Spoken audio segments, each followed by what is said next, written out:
It's the rise and the fall of Miss New Zealand. Beauty queens don't always make models and vice versa. So I looked at it a little bit differently. I entered a modelling competition in order to get a contract to a modelling agency in Paris. I was pretty well more keen on earning money than a crown and glory. This makes perfect sense to me because this was the time where being a beauty queen became not so fashionable. To say you were a beauty queen was the kiss of death. I dodged Miss New Zealand, and when the face of the 80s came up, I gave it more thought because there was more possibility. There was a career at the end of it. The New Zealand Revlon Face of the 80s for 1986 is Lisa Morrison.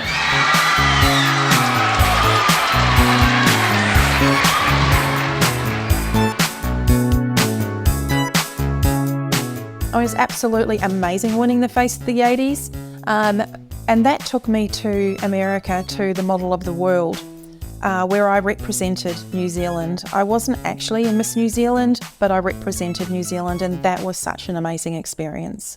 I was fortunate enough to be raised in a family where my mum and dad achieved this great balance of raising us kids to believe we were enough without believing we were better than anyone else, or that the world owes you a favour, because it doesn't, and not everyone's going to like you and not everyone has to like you. But there was one comment left under a video of me which read, "God, why did they choose a Māori Miss New Zealand? They're so ugly, too masculine." That really got to me because they weren't just criticising the way that I looked, they were talking about my whole culture. And my people have worked really hard to place themselves in a position where we are proud of who we are.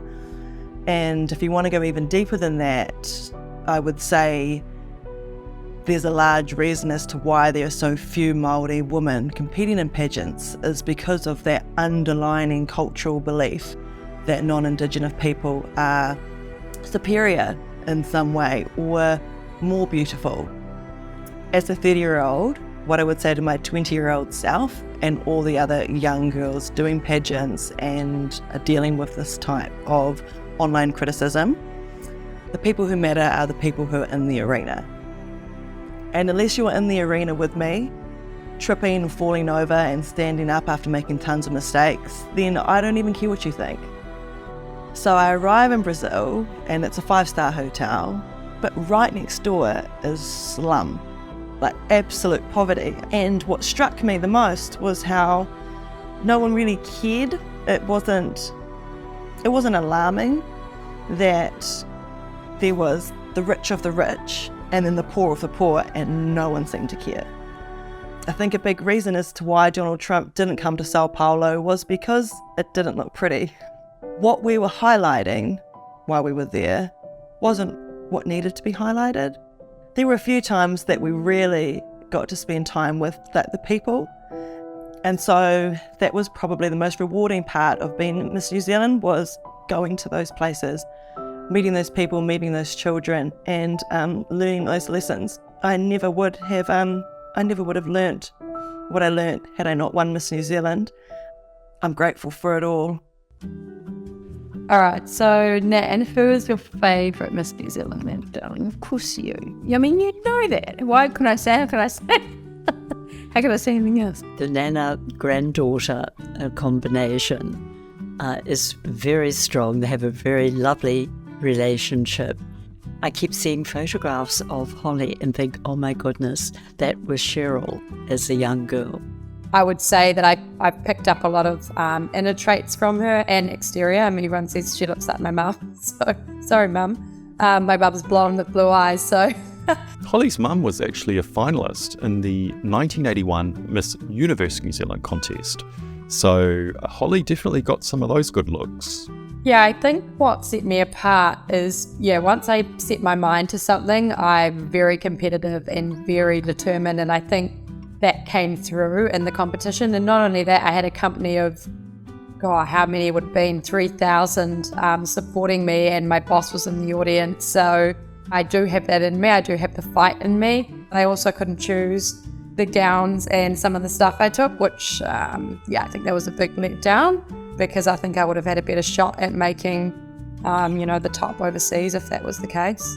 I actually think I was quite let down on where I was chosen to go, because if it was somewhere else and I had more time, I think I would have done better internationally, but it was still an amazing experience. I still can't believe you met Donald Trump. Going to Russia and Donald Trump running the competition.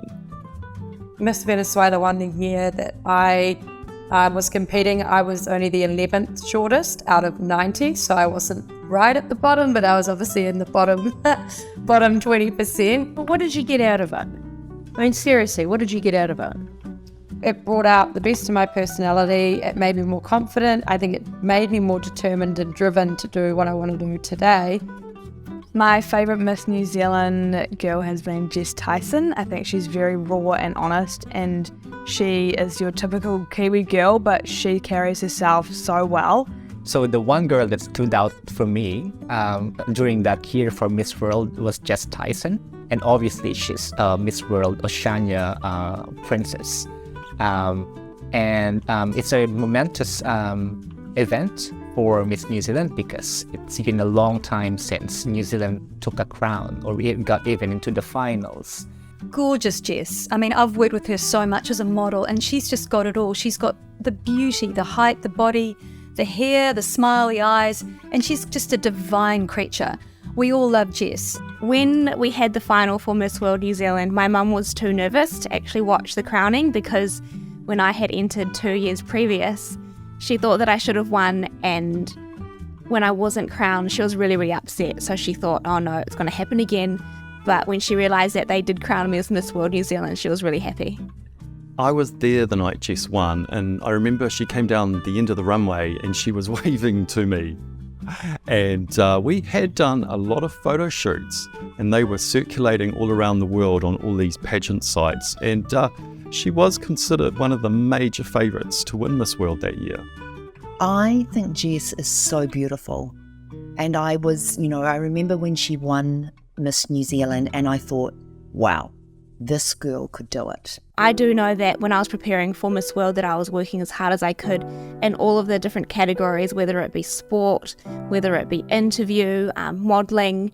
I wanted to focus on all of those different areas and do the best I could, and that's how I prepared for Miss World, and I think in the end that ended up, being seen. This year I started my own charity called Brave, which I'm really proud of. And Brave is all about helping young people affected by sexual violence, because when I was a child I was also a victim. I know that here in New Zealand talking about things like sexual harm and things like that is quite welcome. We're a really open country, we're comfortable to talk about those things, but when you're going overseas and there's judges from around the world, I wasn't sure how it was going to be received. By choosing to own her story, she would have given courage to so many other victims of sexual violence. That's probably what really got me there to the top. I think as the days got down to it, I remember Deb Lambie, who was one of the judges, she came over from New Zealand to judge the competition, and her and I were sitting in the room, and she told me that I was in for a really good chance. And it's not until that moment where I realised, wow, we could do this, and I could do this for the first time in history of Miss World, that I could be the first Miss World from New Zealand. I really thought that Jess was going to win and deserved to win. Good evening, everybody. At the moment, I'm feeling so excited and very proud.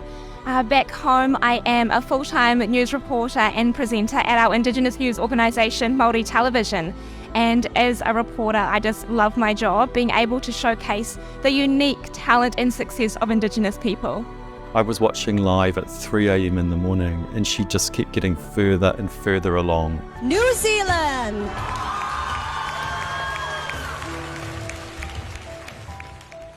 She did so well. I think if we could get more girls like Jess Tyson and how she developed as a pageant contestant, and maybe she could share her knowledge as well and experience to other aspiring girls. I like to do the best that I possibly can, and I'm very grateful that I placed in the top 6 at Miss World. But there's always better. You can always do better. Jess Tyson's just such a beautiful girl, and just amazing that she got that far as well. She has taken her title and she's run with it. Jess is the future of where we go with Miss New Zealand, because she's curvaceous, she's part Māori, she's just this most incredible being, incredible woman. And Jess getting in the top 6 for Miss World, it just proves there is hope for the future of Miss New Zealand.